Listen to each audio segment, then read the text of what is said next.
Magandang hapon sa inyong lahat. Ito po si Herbert Curia, author-promoter ng The Bible Evangelization.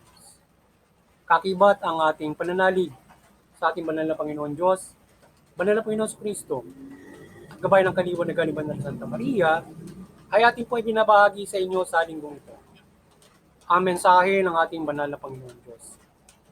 Ang tema ng mensahe ng ating banal na Panginoon Diyos ay mula individual hanggang sa bawat bansa. Huwag maging sanhi ng pagkakasala ng kapwa at sangkatauhan. Ngayon po ay babasahin ko sa inyo ang mga mensaheng ito mula po sa Bagong Tipan ng Mabuting Balita na paghahari ng ating banal na Panginoon Diyos sa pamamagitan ng banal na Panginoong Jesucristo. At ayon po dito sa kay Apostol San Mateo, Kabanata 18, talatang 7, ito po ang mensahe. Napakahirap ng kalagayan sa daigdig dahil sa mga sanhi ng pagkakasala ng mga tao. Hindi mawawala kailanman ang sanhi ng pagkakasala. Ngunit nakapangingilabot ang sasapitin ng mga tao pinanggagalingan nito. Pagpatuloy po natin sa 1 Korinto, Kabanata 10, talatang 32. Ito po ang mensahe. Huwag kayong maging sanhi ng pagkakasala ni numan ng mga Hudyo, ng mga Grego at ng mga kaanib ng Iglesia ng Diyos. Ipagpatuloy po natin sa mga taga-Epeso, Kabanata 5, talatang 1, talatang 2, talatang 15 hanggang 17. Ito po ang mensahe. Mamuhay kayong puspos ng pag-ibig tulad ni Kristo. Dahil sa pag-ibig na sa atin, inihandog niya ang kanyang buhay bilang maalimuyak na ayon sa Diyos. Kaya ingatan ninyo kung paano kayong mamuhay. Mamuhay kayong tulad ng matatalino at di tulad ng mangmang, sapagkat masama ang takbo ng daigdig. Samantalay ninyo ang bawat pagkakataon na makagawa ng mabuti. Huwag kayong hangal, unawain ninyo kung ano ang kalooban ng Panginoon.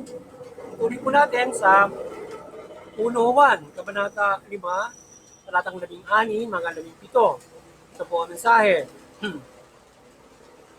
May kasalanang hahantong sa kamatayang espiritual. At hindi ko sinasabi na idalangin ninyo ang sino mang gumagawa nito. Ang lahat ng gawaing di matuwid ay kasalanan. Ngunit may kasalanang hindi hahantong sa kamatayang espiritual. Ayun. Ating pong masalamat po ang mensahe ng ating banal na Panginoon Diyos sa ating pagbabahagi ng mabuting balita dito sa The Bible Evangelizations. Pasalamatan po natin ng ating banal na Panginoon Diyos, banal na Panginoon Jesucristo. Ngayon po ang banal na Espiritu Santo at banal na Santa Maria. Maraming salamat po. Banal na Panginoon Diyos, banal na Panginoon Jesucristo, banal na Espiritu Santo at banal na Santa Maria.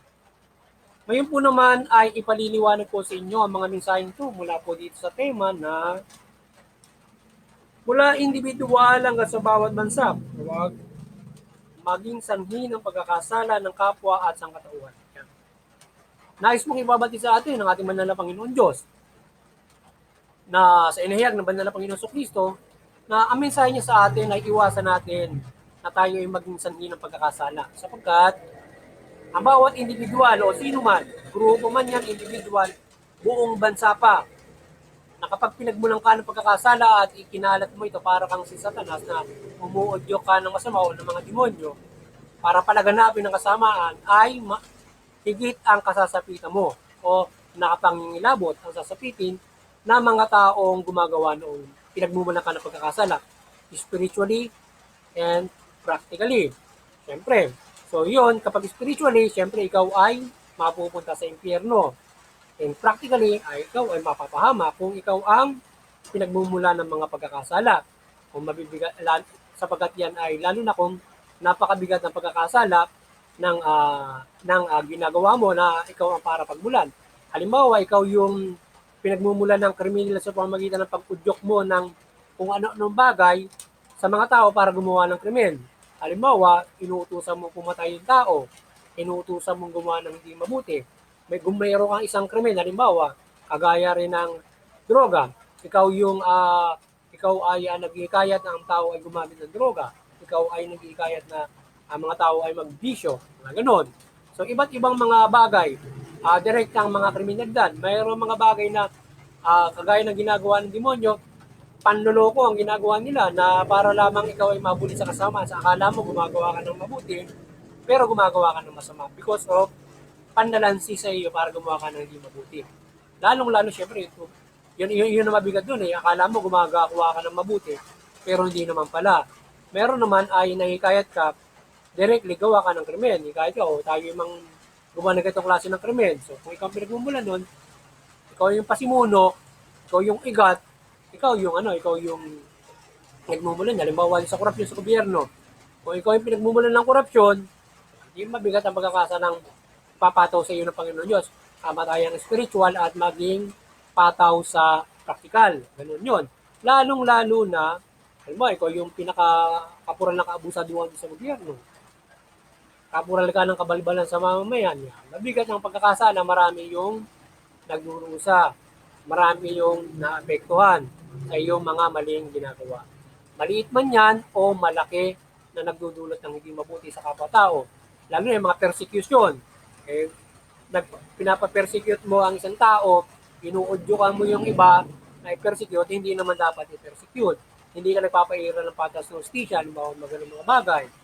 O nagpapail ka, pangunay, lalabagin mo yung karapatan ng mga tao. Yan. Lalabagin mo yung mga batas. Yan. Ikaw ay kapuran ng pang-aabuso, mga ganun mga bagay. So, yan ay mga mabibigat na pagkakasala na pinipersecute mo yung tao na maaaring kapahamak niya, ikamatay niya. Hindi lang siya, maraming tao. So, yun ay magdudulo sa iyo ng kapahamakan at mabigat na sinasabi ng Panginoon nakasasapitan mo. Practically and spiritual. So, spiritually, kamatayang spiritual ang bibigay sa iyo. Sapagkat mayroong kamatayang spiritual at mayroong hindi hantong sa kamatayang spiritual. Yung kamatayang spiritual, sa pang-impyerno na agad yun. Yung hindi hantong sa kamatayang spiritual ng mga pagkakasala, yun ay nababago at napagbabago ang pamumuhay niya. Siya ay nati-change, siya ay sa iba yung pagtutuwid at paggagawin ka ng iba yung kabutihan para mabago mo yung pagkakasala na hindi hantong sa kamatayang spiritual. Kaya iwasan natin na tayo makagawa ng pagkakasala na may kamatayang spiritual, lalong-lalo na kung tayo ang pagmumulan ng mga kasamaan na ito. Ayan. Kaya iwasan natin na tayo ay mapagmulan yan. Kaya sinasabi, kung ikaw ay magnanakaw sa gobyerno at ikaw ang kapural dyan, iwasan mo na. Di ba? Para ikaw ay hindi maparusahan naman na ng Panginoon. Spiritually and practically. Kaya kung sa ating gobyerno, kung ganun ka, plunder case agad yun. Kung sa Panginoon Diyos, habang buhay, di ba? Kung sa Panginoon Diyos, impyerno ka na doon sa mga bagay na yun. Yun ang maaaring iusga sa iyo, pero siyempre, ang Diyos pa rin ang mag-uusga pagdating ng taklang panahon at nasa sa kanyang mga kamay yun. Hindi natin wala sa ating mga kamay kung ano ang laman ng isip ng Panginoon Diyos para iusga sa bawat tao. Pero may hint na tayo. Siyempre, kaya nga tayo ay naipapaliwanag ito kung sino ang gagawa ng mabuti at ang gagawa ng masama ay pupunta sa impyerno, ang gagawa ng mabuti ay sa langit. So ito, kaya kung ikaw ang gagawa ng itong klase ng kasamaan, nakatitiyak ka maaari kang pumunta sa impyerno or ikaw ay parusahan kang pang-impyerno at mapahamak ka. Kaya iwasan natin yan para hindi ka mapahamak. Kaya nga tayo ay ginagabayan. Dahil nga siya ay para tayo ay magkaroon ng pag-asa sa kaligtasan spiritual at mamuhay tayo na maayos. Kaya nga sabi ng instead na pagbulang ka ng krimen, sabi ng Panginoon Diyos, mamuhay ka na may pag-ibig sa kapwa-tao mo kagaya ng Panginoon sa Kristo. Instead na ikaw yung pumatay, pwede mong isakripisyo ang sarili mo para sa kabutihan ng marami. Hindi para ikaw yung pagmumulan para patayin mo yung marami, patayin mo yung mga kapwa-tao mo. Kundi, isakripisyo mo yung buhay mo para sa ibubuti ng kapwa-tao mo. Isakripisyo yung buhay mo para sa ikaliligtas ng buhay ng kapwa-tao mo. Ganoon ang dapat na ehemplo in our faith in God, kagaya ng ginawa ng Panginoon sa Kristo. Ganun tayo nagmamahal ng kapwa. But in that case, kung ganun mo binibigay ang pagsisilbi, paglilingkod, kagaya mga nasa pamalan, bibigyan ka lalo ng buhay ng Panginoon Diyos para lalo mong isalba yung kapwa-tao.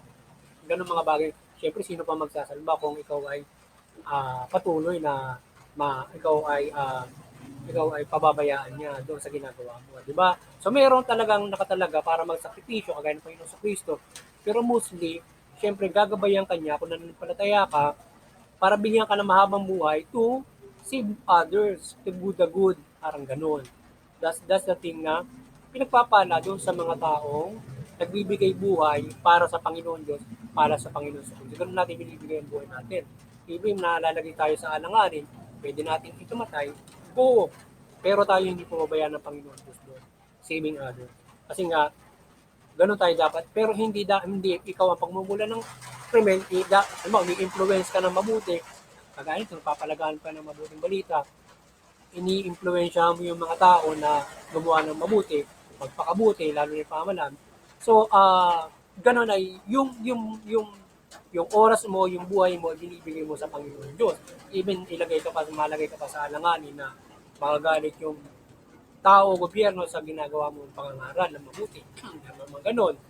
Ayaw ng ganun mabuti, di ba? So, ikaw ay nagsasakripisyo for God.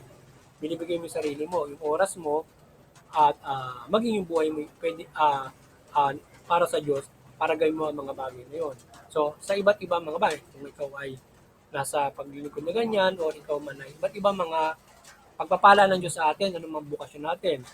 Ikaw man ay nasa gobyerno, ikaw man ay magpapagaling ng karamdaman, nangangaral, etc. etc. It is binibigyan natin sa pamamagitan ng mabuti ng ating sarili for God at tayo kanya lalong pagpapalaki para lalong mag-prolong yung iyong paglilingkod para makapaglingkod ka. Kung nasa pamalang hindi niya kababayaan kahit kalawat kanan pa yung kalaban mo roon, hindi kanya pababayaan kasi nga dapat masupil mo yon. Kasi isipin yung mabuti diba?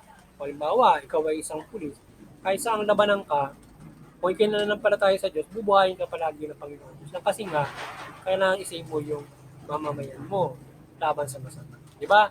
Mga ganun. Kagaya nga, halimbawa, yung merong gumagawa, yung may pinagmumula ng kasama, dapat susupinin nila yun. So ngayon, hindi sila babayan ng Panginoon Diyos, sila ay puksain ng mga ganun, o sila ay mapariwala. Or else, sa pag ginagawa nila, masakripisyo man sila, mapupuksan nila yung mga bagay na ganun. Or else, mas masama naman kung sila yung pinagmumulan noong kasama anong kabataan mo. Halimbawa, yung ating nasa enforcement o nasa gobyerno. Kaya sumasama yung mga tao, gawaan nila kasi abusado sila, in-equal sila. So, mabigat ang kasasapitin nila sa parusa ng Diyos. May kamatayang spiritual or practically. Dahil nga sa kanila nagmumula yung kasamaan ng tao, ng kapwa-tao, that's because abusado sila. Sila ay magnanakaw sa gobyerno, parang ganun. Or less, sa pangkaraniwan tao, ikaw na may mapangamin, ano makatatayo mo sa buhay mo. Manggagawa ka ng krimen sa kapwa-tao mo, mapangapi ka rin, akibat ka nila, so kaiwasan. Or hindi lang bilang ikang kapural na may mabigat, hindi lang basta kapural na may mabigat ng pagkakasala, kundi maging kaisa ka diyan sa paggawa ng pagkakasala na kung mabigat ang ginagawa mo, kagaya iba't ibang kamatayang spiritual na pagpatay ng tao, persecution, etc. Iibat ka roon para pagpatay ng tao na o iba't ibang mabibigat na krimen. So ngayon ay syempre, ang Panginoon Diyos ay nagpapatawad. So ngayon, kaya halimbawa, yung kagaya kay San Pablo, hindi siya yung pinagmulan nung nung pagpatay kay kay Esteban. So kaisa lang siya. So pinatawad siya ng Diyos. Ang ginawa sa kanya, napakabigat din nangyari sa kanya. Pinatawad siya ng Diyos, pinaglingkod siya ng matagal sa uli, nagsakripisyo din siya ng buhay. Pinatay din siya ng mga Romano. So ganun kabigat nung katumbas kung paano ang kasama kung ikay nakagawa ng masama kung paano ka gagawa ng mabuti. Kung ganoon, lalo na kung buhay yung pinag-uusapan, di ba? So ganun kabigat yun na kagaya ni San Pablo may ganun kabigat na pagbabago para mapatawad ka ng Panginoon Diyos at ikaw ay bigyan ng malaking agampanin. Ngayon, naglingkod siya, sa bandang huli, pinatay pa rin siya. Which is na yung kanyang buhay, siya yung persecute nung mga Kristiyano noon. Kaysa siya nung patayin si San Pablo kung pinapapatay niya yung mga Kristiyano, mga ganun. So mabigat din yung pagbabagong ginawa niya para patawarin siya ng Panginoon Diyos. So ganun din ang maaaring gawin sa atin ng Panginoon Diyos. Isang example kung paano tayo magbabago, kung gano'n kabigat ang mga ginagawa mo. Pinapersecute mo yung mabubuti, simbahan, gano'n ka magbabago. Mala San Pablo or iba't ibang mga bagay, nagagawa ka ng iba yung kabutihan at isasakripisyo mo ang buhay mo sa mabuting gagawin dahil nga manggagawa ka ng masama dati. Mamamatay tao ka, etc. etc. Kaya kung mapalad ka, kung iba yung paggawa ng mabuti lang ay ang magawa mo para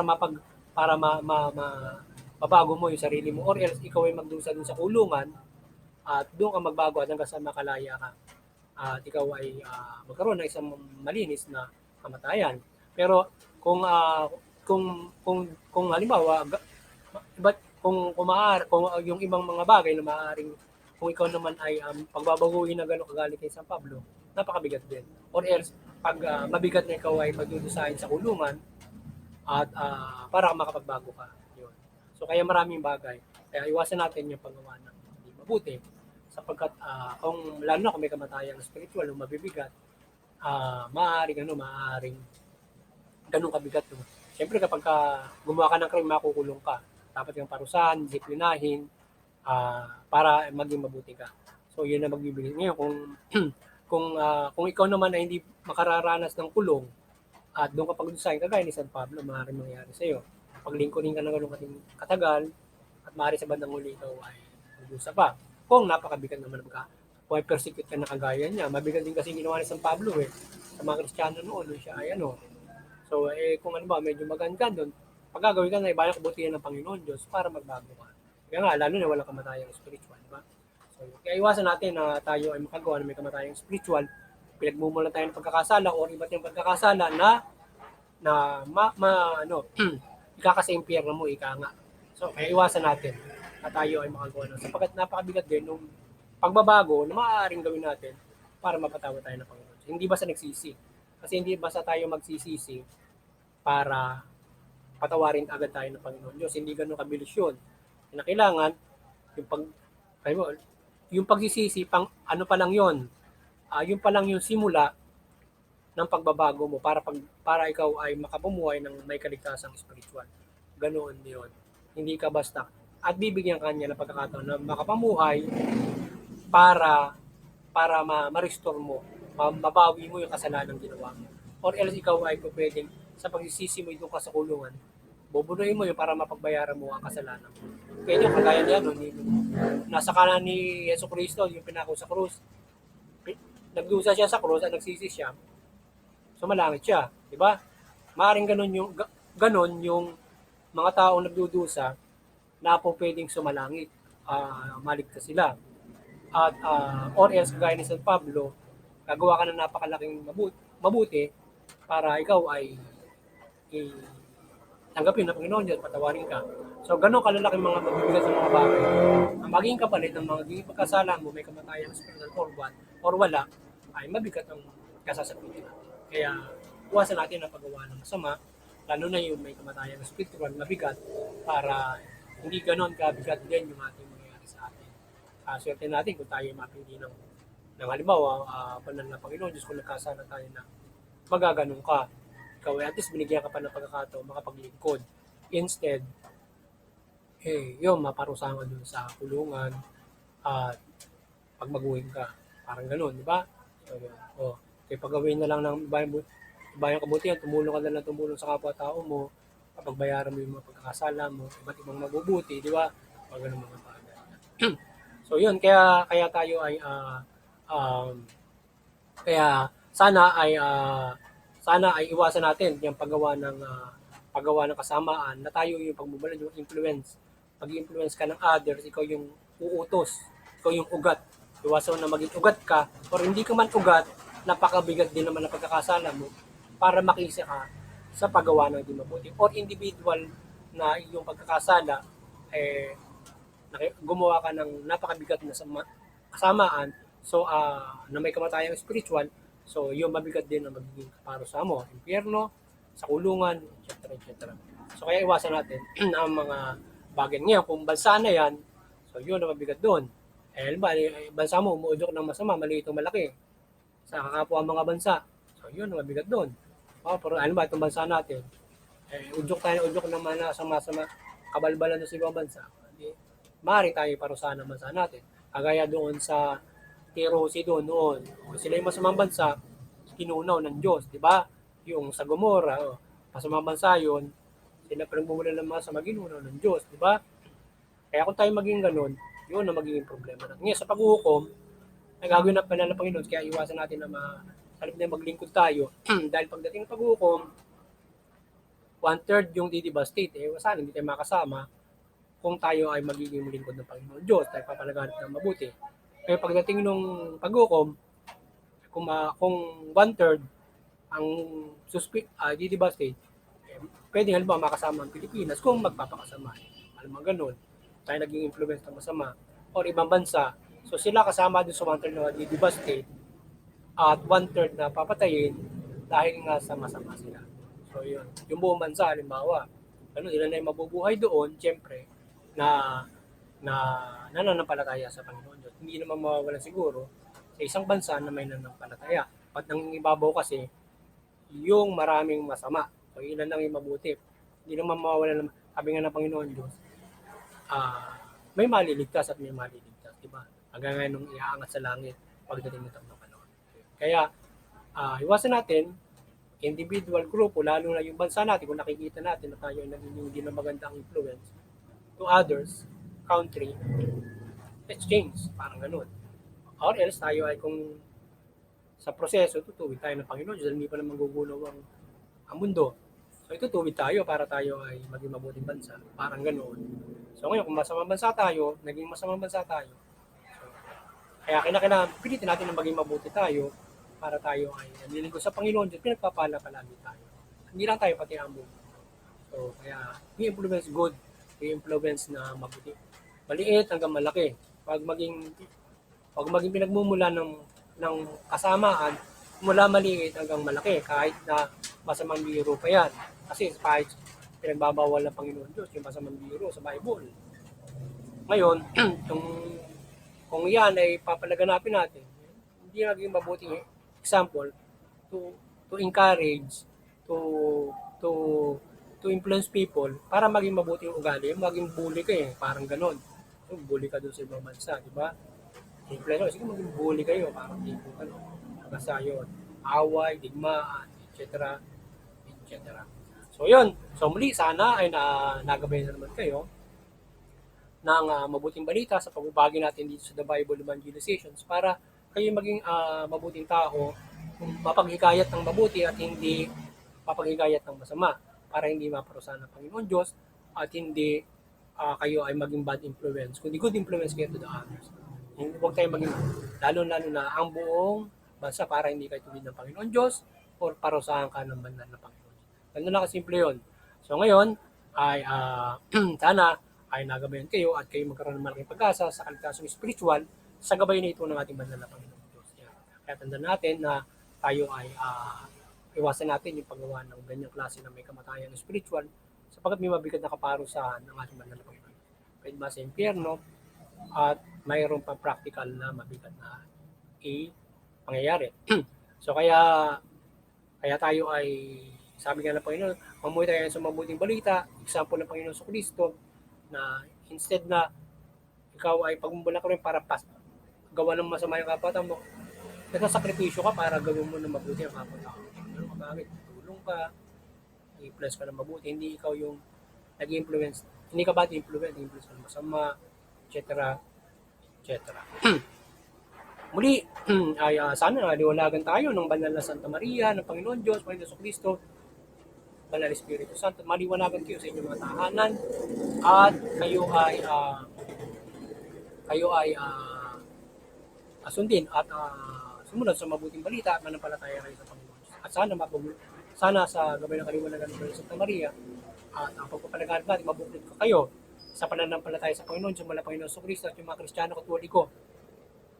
Patuloy ko kayong mapanatili at lahat ng Kristiyano mapanatili sa inyong pananampalataya at iba na Panginoon, yung mga Panginoon sa Kristo at doon sa magkakaiba man tayo ng way of faith through Christ, ay sana mabuklod ko kayo sa interfaith unity, papanatili ko kayo sa pananampalataya.